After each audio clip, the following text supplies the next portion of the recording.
জাল নিয়ে মাছ ধরতে গিয়েছিলাম, জালে হয়নি বলে এই লড়পাই হয়েছে। লড়পাই দেখো কত বড় একটা মাগুর মাছ বেঁধেছে।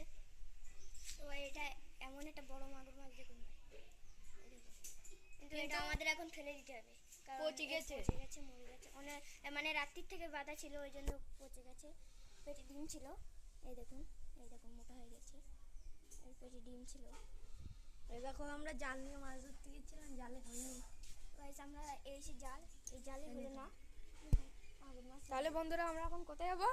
ফিশিং করতে নলকুড়ার খালে। ঠিক আছে, ওগুলো রেখে এসো ভাই, মাছটাকে ফেলে দাও, পচে গেছে। গাইস দেখুন আমাদের এই জালে পড়িনি, নিয়ে গেছে ওইদিকে।